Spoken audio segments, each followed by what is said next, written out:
This is Glambition Radio, episode number 296, The Power of Copywriting, with Sara Anna Powers. Ladies and gentlemen. Glambition Radio. Glambition Radio. Glambition Radio. Glambition Radio. Glambition Radio. Glambition Radio. Welcome to Glambition Radio. I am your host, Allie Brown. I'm an entrepreneur, mentor, investor, and founder of The Trust, the modern premier network for 7- and 8-figure women leaders. I love thinking big, doing different, and exploring ideas that disrupt the status quo, especially when it comes to women, because we are creating the new models for leadership, business success, making money, and changing the world. And hey, we're doing it with style. So let's go. Hello from Newport Beach. I am back in California. This trip is solo, so it's a little different. I miss the kids, but man, I needed this. Just so nice to have some space and time to think, to take some walks, to see some friends, and get ready for a powerful fall. Just a quick reminder, we are about to open Iconic for seats. Iconic is my event, November 2nd and 3rd, happening in Phoenix. And I just implore you, if you are the least bit curious, go get on this list at iconicwithallybrown.com. I don't overmail people. We don't bombard you. I'm very respectful, but you want to get on that list. And here's why. When you get on the priority notification list, you will be first to know when the seats open. You can get all the details, and then you can decide if it's a good fit for you. Dozens of seats are already gone. How? Because we had a private pre-sale for my members of the Trust and for previous participants. I am not exaggerating when I say this event has changed people's lives. They walk in the door and say, I did not know a room like this existed. There's no BS. People are not inflated versions of themselves here. Everyone is just real. There's incredible table discussions, great sessions, just so different. It's what I always wanted to do. And now this is my jam. Nobody does it better. I'm confident saying that. Iconic with Allie Brown. Please come join us. You don't have to be at 7 figures, ladies. We are looking for a few prerequisites, but get on the list and you'll learn more. Okay? And then you can decide. That's all I ask. Get on the list and then you can decide if it's a fit for you this year. Crazy world right now. This would be a great room to be in to kind of reset, remember who you are, where you're going, and what you're going to be doing. iconicwithallybrown.com. Today is going to be a great discussion with Sara Anna Powers, otherwise known as Anna Powers. The topic today is going to be on copywriting, and copywriting, meaning the writing, not the legal kind, the writing of the words, the messages, choosing just the right way to say things that gets attention, gets people to engage with you, gets them to see, how you want to present things to help them make a decision in what they want to do. It inspires action. And this was my background. I don't know if you know this, but my very first little business was being a copywriter. I loved words. I loved the psychology around them. I loved the vocabulary and being able to choose just the right word for just the right message. So much to talk about here. But here's the great news. If you are looking to start a new career, to go freelance, to work with other business owners, copywriting is even more in demand now than it used to be. It's a very well-paid skill. It's something that if you can learn to do for yourself, it'll save you a lot of money. But if you can't, there's great people to hire. And Anna did something I'd thought about myself for a long time. I'm thinking, there needs to be kind of a school for these copywriters and maybe a certification in where when people hire them, they'll know what they're getting. And this is what she did in her own special way. So have a listen. You're going to get a lot from this.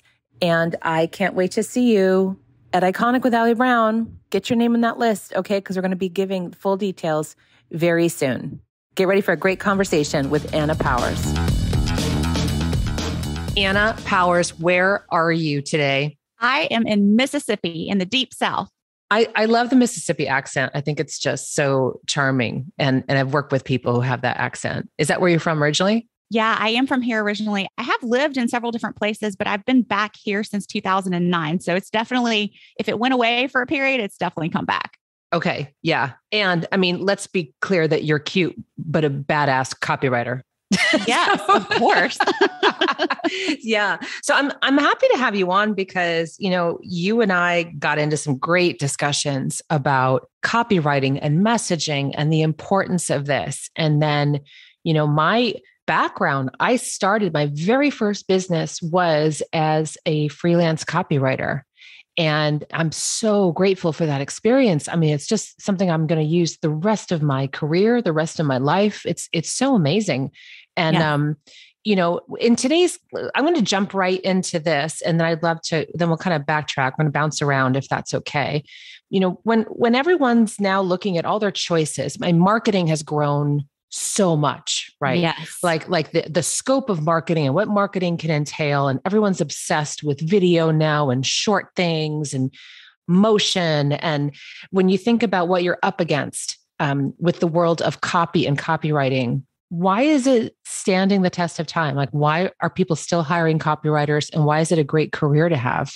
Well, business is really built on relationships. So business is all about solving problems for people. And when you have an offer that can help someone, but you don't know how to communicate to the person that it can help, how or why it can help them, it doesn't matter how great the offer is and how perfect the person is for the offer. If you can't communicate the value of it, it won't sell.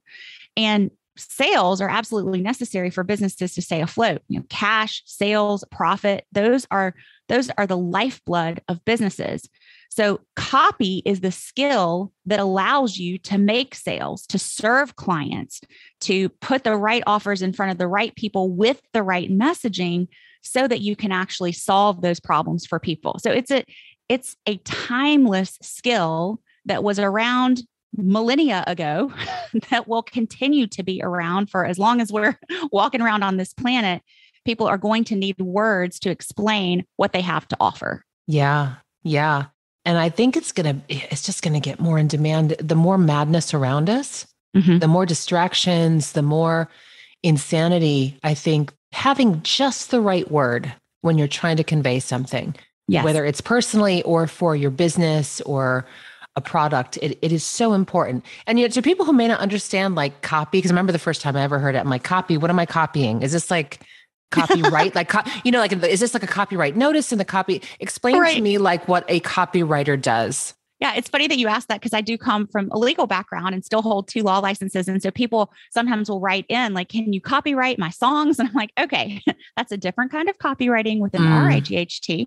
So what I teach is copywriting, WRITING, like you write with a pen. And my basic definition of it is words that sell.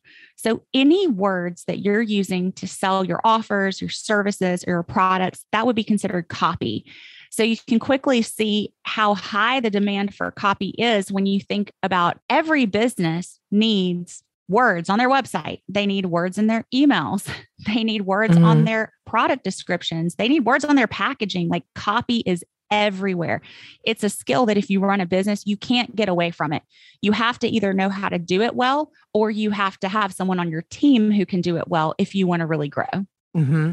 It's where a lot of business owners get stuck too. Because I've had clients who, they'll get the web designer, they'll get everything going. They're like ready to get clients or get customers. And then, the designer usually this is how it happens. The web designer is like, great, well, give me your copy. And it's like, like the whole project comes to a halt. Because at first it just seems simple. Like, yeah, we'll just get you what we want on the site. And then it becomes this big problem. They get stuck because they don't have the messaging. They don't know what to write about it. They don't even know what their main message is for their brand. It actually becomes such a problem. And, I'd love to now go back to how you got into this and you knew this was a viable career for you and how you decided to do this coming out of legal. Yeah. So I've always loved words and writing. Even when I was a little kid, I was writing songs and poems and, just doing a lot of creative things. And then decided that I was going to pursue law, honestly, because I thought, well, that's a career that I think I would enjoy. There is a lot of reading, there's a lot of writing, there's a lot of persuasive speaking in law and all those things I enjoy. But when I started actually practicing in the real world, it wasn't what a surprise. It wasn't what TV made it out to be.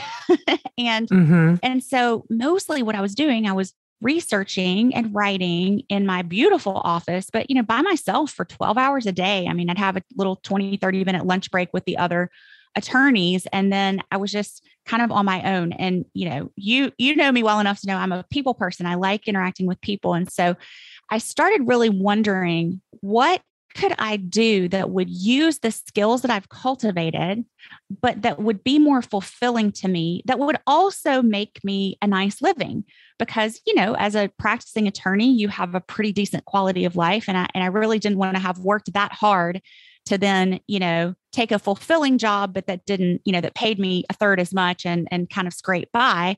So I started an online business actually in 2015. I hired my first coach at the end of 2014, and I started in a totally different niche. I have a history of overcoming both anorexia and binge eating. And so I started in the health coaching niche, and I built all this stuff up, and it just wasn't selling. But I hadn't studied copy and messaging. So I had skills to write where it came to, I was an English major, double major in English and French, and, lawyer, but I knew how to write, but I didn't know how to write copy. And so my stuff just wasn't working.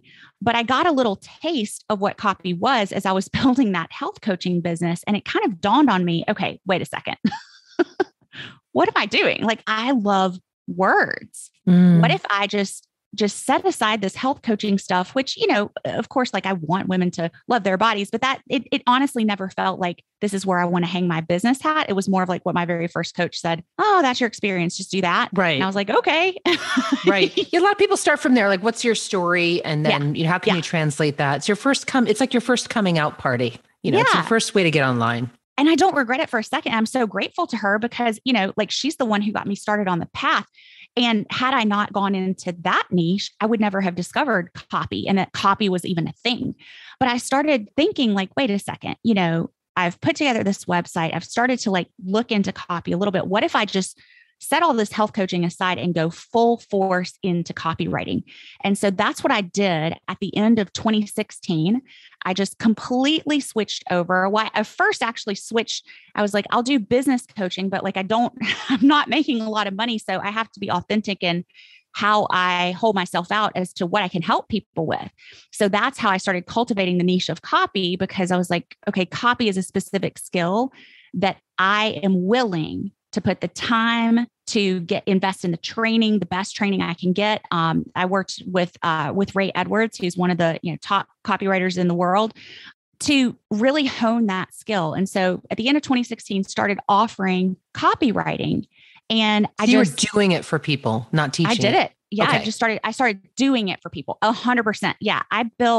So in that first year that I switched over to copywriting, it was all done for you. And I ended up bringing in over $100,000 the first year while I was still practicing law full time, just writing copy for other businesses. Yep. And I'm getting a flashback. I'm going to jump in that when I left the ad age, my last job was an ad agency in New York. And I knew when I started finding out what copywriters charge that not only would I likely easily make back what I made at that agency the first year, which was under 50 grand. I mean, at the time, but I could probably be at six figures within 2 years. Yes. And I did, which my friends around me were like, you're doing what? You're leaving the job. What are you going to do about health insurance? Do you remember that whole conversation? I mean, just all that stuff. Were you going through the same thing? Were you wait, is this possible that this is such great money? And were you making more than your law firm, pretty quickly?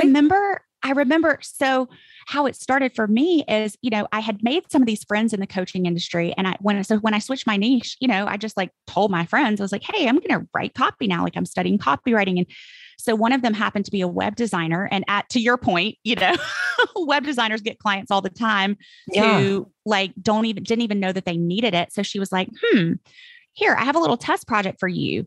And I did that project and the client was super happy, got great results. So she started sending me all these projects. Brilliant. And then those people were getting great results. So they were telling their friends, and business circles, people have colleagues and friends. So if you're good at what you do and you care about the work, your name will start to spread pretty quickly.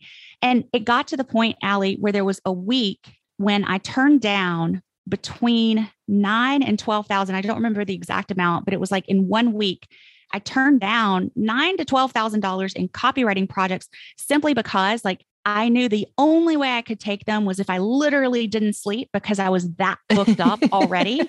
And then I thought, wait a second now, as an attorney, I brought home, of course you make more, but then they take taxes out, right? So I brought home right around $5,000 a month. And I'm like, hold up. Mm-hmm. I'm spending all these hours working full time, growing someone else's business and dream, frankly, working for clients that I don't always want to work for, that are just like, they're the clients that are assigned to you. When you're not a partner at the firm, you just kind of, you do what you're told. Yeah. And I said, but over here, I could be making so much more. And so what I ended up doing was I did go part-time with law. I went down, I was so blessed to work. The last firm I worked with was a small family-owned firm, and they were fully supportive of my business. I was really transparent with them when I went to them, just worked there for about 2 years, that I was growing something on the side. And so they let me go down to 3 days a week and then, bump up my business. And when I did that, my business was at that point making 7 times a month what the law firm, what my take home was. And at that point I was just like, okay, like I kind of have to leave. This is just not smart financially to stay practicing.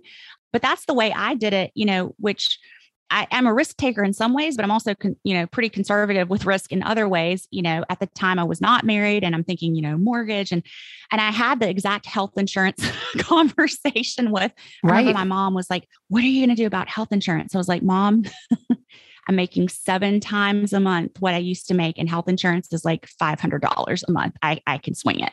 Right. Isn't it interesting? It's just a whole new paradigm. It doesn't compute. Like it's like you make so much, it doesn't matter. Yeah. But I remember, I know you mentioned you come from a family of employees, so you probably had some things to explain. Yeah. My family is really educators and, just really hard workers. Like I come from a family of like, you roll up your sleeves and you get it done. Like we don't quit, we grind it out. And so, I've had to really look at that perspective too, because as you know, to grow a successful business, you do need some sweat equity in the beginning. Like, don't get me wrong. I think in some ways the whole like, relax, the rest is the work, like can be a little misleading. But there does come a point where it's like you can work yourself so far, and then you need to start getting smart with your time and your energy. So, that's been a shift that I've really had to work on to allow myself not to work 12-hour days. Because you can. I mean, I could, just today I had another call with a person who wants done for you copy work. And I referred them to one of our certified writers because I take a few done for you projects at this point, but my time is really precious as well. So I want to also share the wealth, with our certified copywriters and pass leads on to them where I can. And that's just something I didn't really have a frame of reference for before. It was just like, if you can get the work, grab it, even if it means you don't sleep, like just do it, Yep. And then we all remember you take on too much and the moment you do, and then you figure out your balance. Right. But I love what you did creating the certification. I want to circle back to that. Yeah. Tell us, when I was taught copy, when I learned copy, it was from a very masculine point of view. It was a very masculine formula. Great skills. I'm glad I learned that way because I learned the principles like really in your face, right? It was very direct. And then over the years kind of developed a more, I don't call it sophisticated or subtle style that's more engaging, Where how did you learn, what was the style you learned and have you kind of adapted over the years? And then I want to hear also, for everyone listening, what's working now and what's not working from everything you see out there, the projects that you're privy to, as well as through your certified writers. Yeah. So, I mean, I learned probably a lot of the same traditional kind of old school style that you did, Allie. Because those are the problem, agitate, solve. Do you remember that? Yes, with the sales center? 100%. Yep. And of course, my main copywriting mentor when I got started was Ray Edwards, who I'm pretty sure has trained, with a lot of that crew. And, I will say he is also just a person who's full of integrity and very ethical and very honest in the way that he markets. So I think I picked up a lot of the way, that I approached it from, there's persuasion techniques that work, and there are psychological buying triggers, and there are belief shifting patterns that you can use, but those things can be used for good or they can be used for evil. They are a tool. Mm-hmm. And I'm committed to only using those for good and really sussing out. For me, it's more about like, I'm really interviewing the clients that I take on to make sure, like, where's their heart? Where are their ethics? Where's their integrity in what they're selling? What's their delivery like? Are they actually like, are they truly serving and supporting their customers? Are they just in it to make a bunch of money? Like, I don't enjoy working with people who just want to make a bunch of money. I like working with people who want to make a bunch of money and want to help a bunch of people. So I will say that one of the things that I'm really mindful of is, especially in how we teach our certification students, is really emphasizing that, like, hey, these are powerful tools. And we have to be very aware of the line between marketing and manipulation. Mm-hmm. And so, we want to always steer well clear of the line of manipulation. But, belief shifting is incredibly important when you're writing high converting copy. And an example that I gave in a training series I did recently was like, if you're selling, let's say, a coaching program that your ideal client is a mom, and you want to help moms get, start an online business. And the mom that's hitting your page believes that if she starts a business while her child is little, she's a bad mom. It doesn't matter how incredible your program is and how much it would help her and her family long term. If she has that belief, like, starting a business while my kid is little makes me a bad mom, she won't be able to enroll. So it is your duty as the person, marketing the program, to at least offer her a new perspective, a perspective in where, hey, what if starting this business could be an example to your child about the fact that you can be a mom and you can pursue something that is, fulfilling you and helping others solve a problem in the world. And so I talk a lot about putting those kinds of shifts into the copy, but ultimately the choice always remains with the client, that they can accept that shift or they can reject it. But it's just important that we at least present it, which is, I think, different than maybe the old style of like, let's super twist the knife and then let's basically shame you if you're not willing to move forward. That's a good word. I felt shamed. I read a sales letter. I feel like I had to take a shower. I just felt shamed and like I had to buy out of guilt or something. Yeah.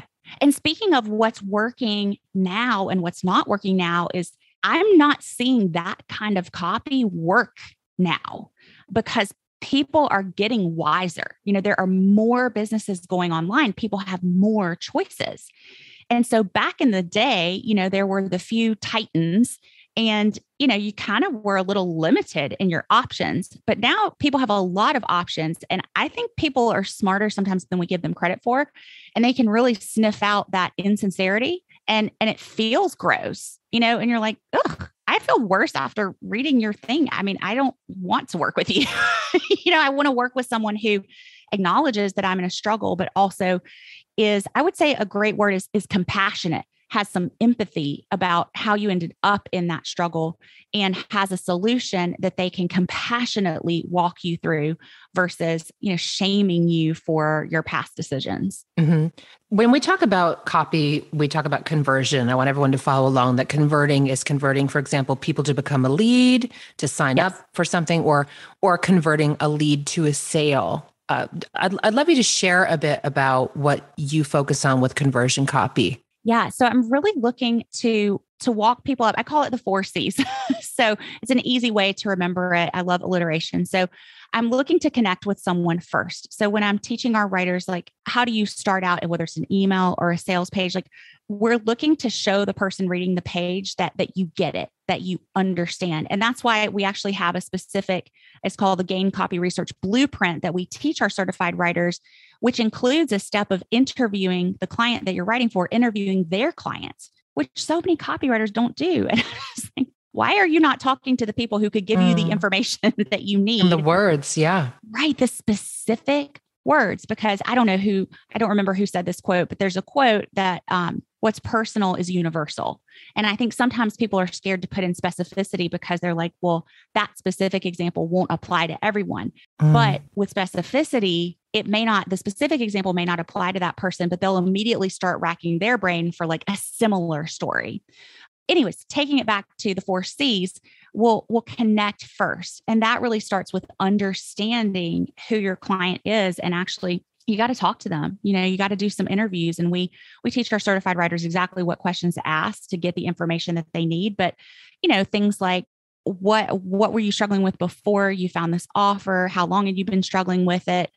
Why did it need to change? Like, what was your impetus for really moving into an offer that could get you transformation? Because, as much as we can put what I call fake marketer urgency on our offers, and we do that too. Listen, when we have a program, like we have a deadline and we have a cart close, but the most powerful urgency is your client's inner urgency of why do they believe this has to change now. That's so much more powerful than any external deadline. So we connect first. We do that by getting to know our clients. Then we contrast. We make a contrast between, the way I teach it is the world of pain and the paradise of possibility. And the key is to really paint both very vividly and very specifically. Again, the only way you can really do that well is to actually know your customers and talk with them and get their specific language and echo that back into the copy. But you want to contrast the world of pain that they are in right now. And we actually, I don't like the phrase twist the knife because I don't want to stab my customers, but we do need to push into the pain a little bit. And I equate it to, when you go to the dentist and you have a toothache, they don't just fill the cavity. They sit you down, they open your mouth, and they kind of push into the tooth, and it hurts, right? But that lets you know, there is a serious problem. The dentist can see, oh yeah, they're having a pain reaction. This is a real thing. And then you get to choose, do you want to fill the cavity or do you want to wait and risk it? And maybe you need a root canal later, So we want to contrast the world of pain, push into the pain just enough to shake them out of that avoidance stage, like just to remind them, hey, this isn't going to change unless you take a different action. Then we want to move them to the paradise of possibility and really talk with them about what could be possible. Again, specificity is the key there. Then from there, we just call them to action. And ironically, that's a place where a lot of people get a little lost because Allie, I work with a lot of really kind people, really nice people who are sometimes scared to just say, hey, here's your next step. Here's what I want you to do. So we have to be really clear with our call to action and set out the plan of, hey, this is what you do next.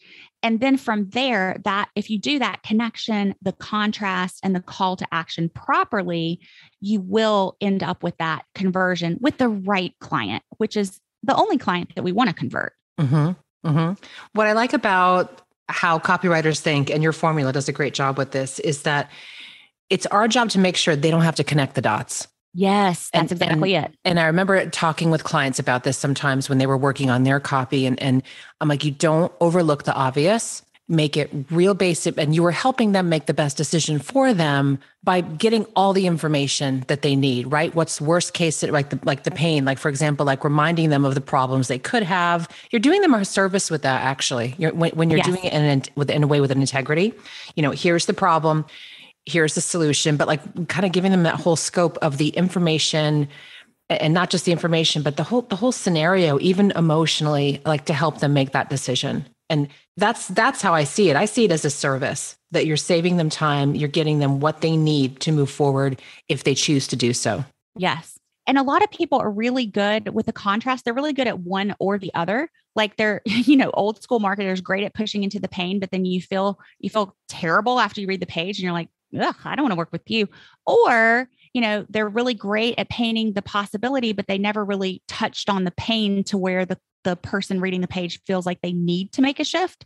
So the best writers and business leaders in general, they know how to do both, and they know how to do both in a way that resonates with their particular clients. So tell me about the certification idea, because you started this on your own. You were getting maxed out.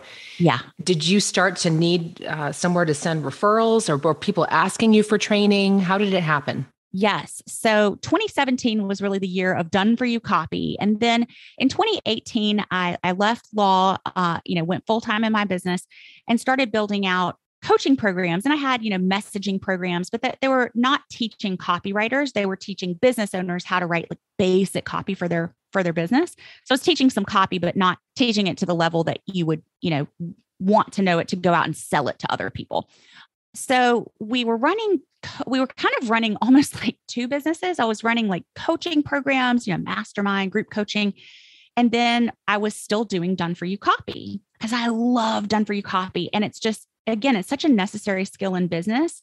I wrote most of my own copy, all the way through my business, but I also just really enjoyed keeping my hand in it, for a select number of like 7 and 8 figure clients each year.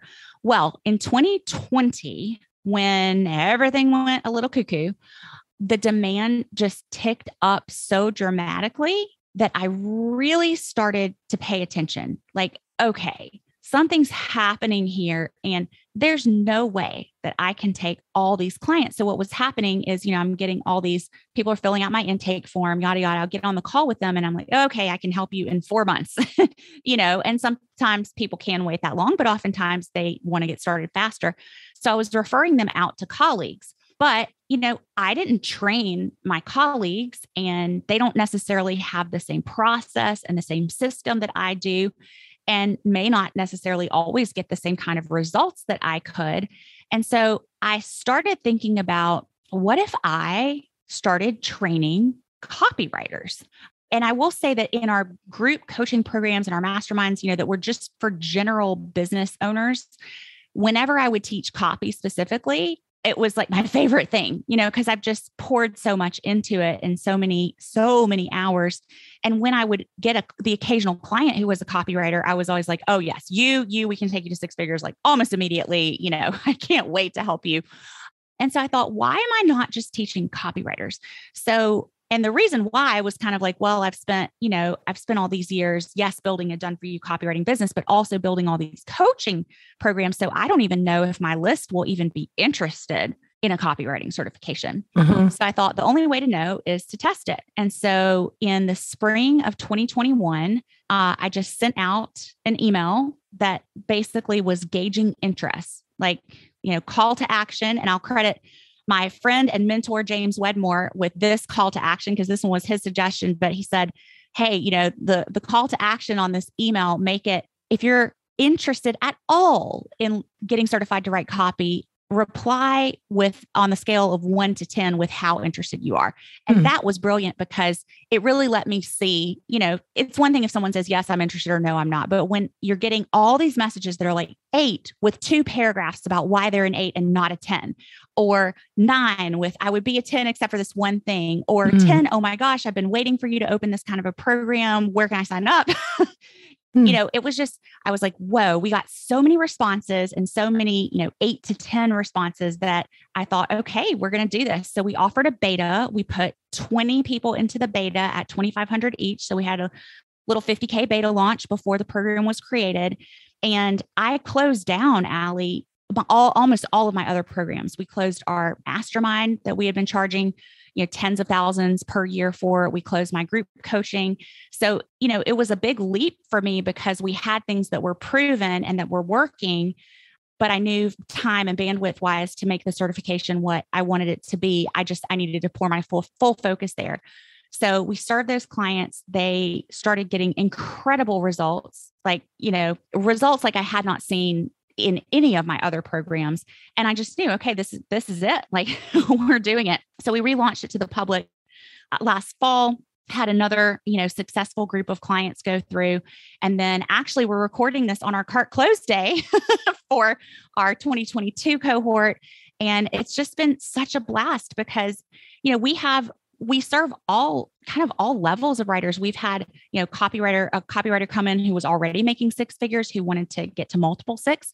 And then we have, had a teacher who recently messaged me and said, oh, I'm going to make almost 6K this month. In 10 years of education and with a master's, I've never made this much money. She's doing that on the side of her teaching career. So I just think it's such an exciting opportunity for people to get a skill that really is so needed right now and is so in demand. And it's such a great thing. Like you mentioned, you could start moonlighting. Like that's how I did it. I took small projects. I wrote a brochure for a funeral home. I would take anything like these little gigs, like a sales letter for a jewelry store, like little things like that. And, the web was just coming out at that time. But I remember when I realized just how much copywriters were valued. Yes. I'm telling you, the reason I wanted to have Anna on, especially, of course, because of the great conversation, but I want those of you listening, if you are thinking of, getting started with some type of new skill that is valuable. And if you know you're basically good at writing, right? Like you don't have to be a writing genius. You will learn there are formulas, there are principles that you can apply and then put this in. I got so excited when I got to know you because I'm like, oh, this is how I started. And I kind of forget, like I started as a copywriter and remember just the joy of feeling like, wow, I'm helping these people. Like I didn't know that it was so valued. I just always loved words and loved communicating. And so for me, it just, lights me up to know getting more people involved. And I naturally think too, that women are damn good at it. Yes. We're persuading everybody our whole lives. Do you see advantages to the female writers that you work with versus male or, in how they approach things? Yeah. Well, I think that, when we take it back to what's working now and that compassion, and also I will say another thing that's working now, which I feel like the word has gotten a little overused, but it's true, is authenticity and, really being real. And I think women naturally, this is obviously a vast and broad generalization, of course, but, I think it's been historically a little more socially acceptable for us to kind of like express feelings and, really like open up more than it has always been for men. So I think that from that angle, like the really authenticity and transparency angle, women have a bit of a leg up. I will say the vast majority of clients that we've served in the certification have been women. We have had some men come through, but I think it's just, our branding and my approach, which is, I would say, a softer approach, tends to attract more women. So I don't know that I have a great frame of reference for like, who has the better, the better opportunities just because, I'm mostly working with women. But I would say like where the real opportunities are for people who are willing to put in the time and the energy to hone the craft, who really care about the craft and who really care about the client. People who are reliable and dependable and can hit a deadline and also care about the skill and want to write with a really high level of quality. Those people are going to be in demand. I love it. Before we move on, tell people where they can learn more about the certification and or getting, writing done by you or your writers. Yeah. So we have a guide to the business of copywriting, and it's a pretty meaty guide. It's 30 pages where I talk a lot about what it takes to write high converting copy and, the specific components that are necessary for you to master, as well as how you can use copy to make more sales in your business. So it's a useful guide. And you can find that at my website at saraannapowers.com/guide. It's totally free, but when you opt in, you will then be on my email list and you'll hear about the next time we open the certification. Okay, fantastic. I am going to ask you a bit about coaching and mentorship and your journey. It sounds like you've always been very open to, investing in yourself and going to, different types of people for different types of trainings and coaching. I am honored that you have been to my events, and also we did a VIP day recently.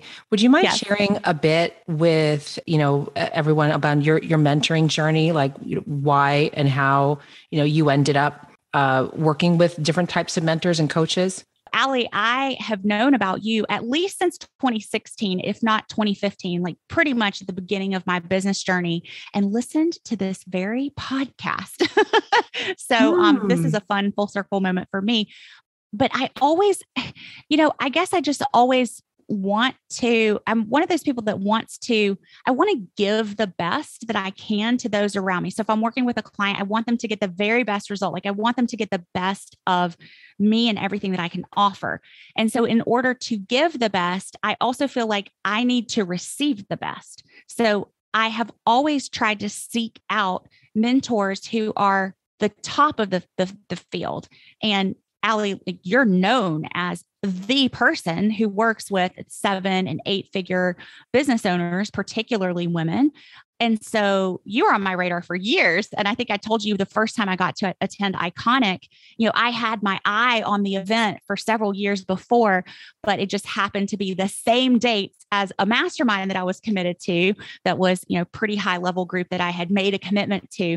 So I was so thrilled when the dates finally didn't conflict. And then when you offered the VIP day, I was like, oh, of course, that's happening.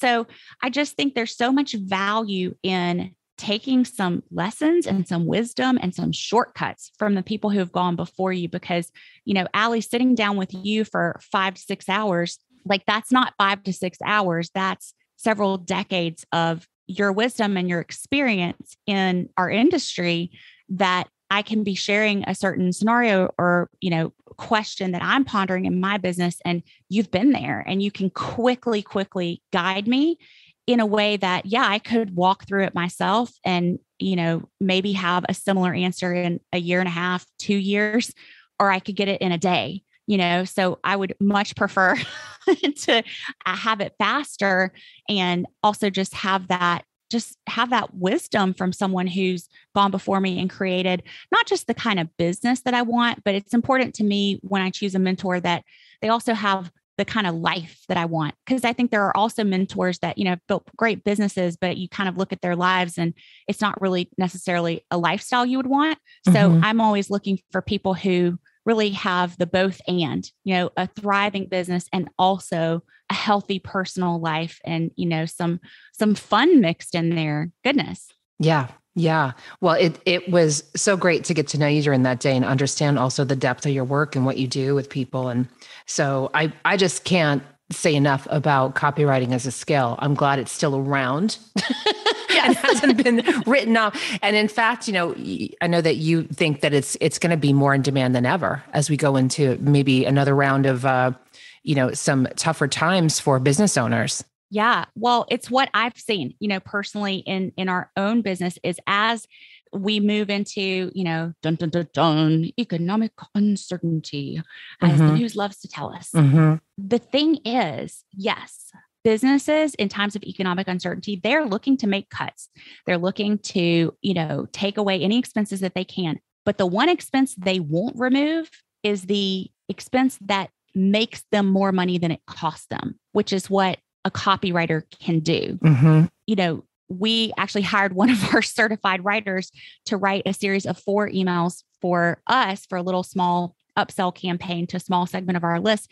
And we made back 3 times what we paid her for those emails in a week. So then we hired her for several months for more money, because that's the way when you know how to write high converting copy, like you're not just telling businesses, oh, I can do this or that. You're literally able to show them how much money you can bring them, and you can show them quite quickly. So it's just, when businesses are in tough times, especially when there's a more noise and more competition, what they need most are the people who know how to get their offers in the hands of their right customers. Yeah. And that's copywriters. Yeah. I love it.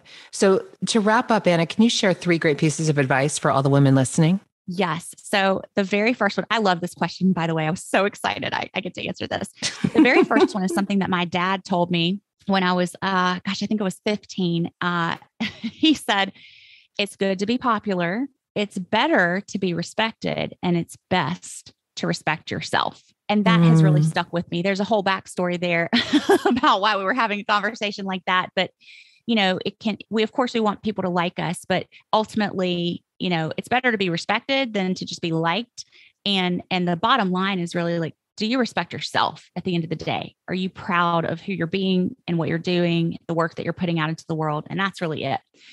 That's number one. The second piece of advice is something that's made a big impact for me. And it's just try to look for people around you doing great things. Like the phrase that, and I don't remember who first shared it with me, but the way that I heard it first was try to catch someone doing good, because I think so often it's easy to, especially if you come from a legal background like me, to get cynical and to be on the lookout for all the ways people could hurt you or harm you or take advantage of you.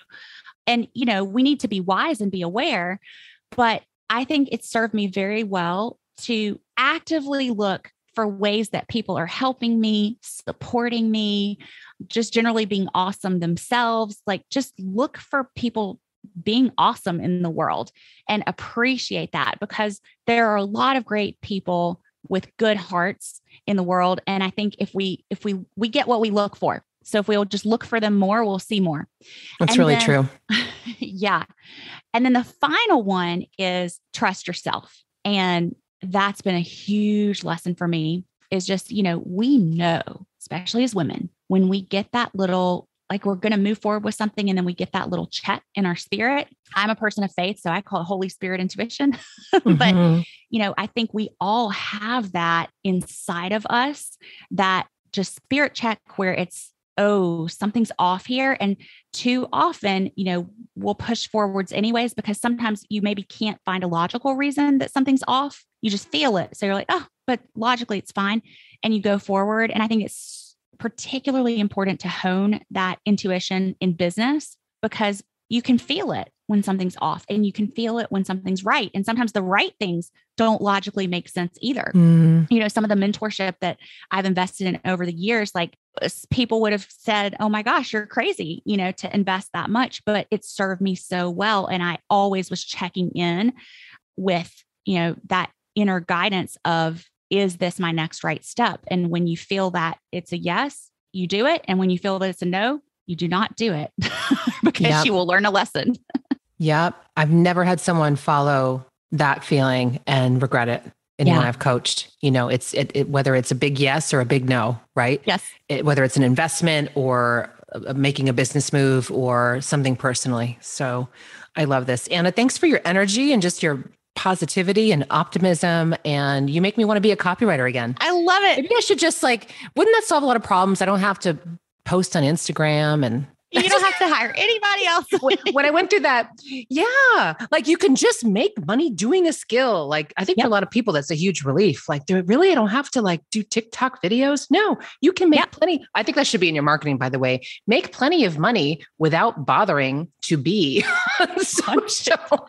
I think you're going to get a lot more people interested in that these days. Well, it's been a pleasure to be on the show, Allie. Like I said, I've been a long time listener, so this has been so fun. And obviously, I'm so grateful for you and how you've supported me throughout the work that we have done together. And I know there's more to do, so I'm just looking forward to what's to come. Same here. Thanks so much. Bye. Thank you. Bye. Thank you for joining me for this episode of Glambition Radio. If you enjoyed the show, make sure you subscribe so you automatically get my new shows every week. Also, I'd love if you left us a review so more women like you can discover us.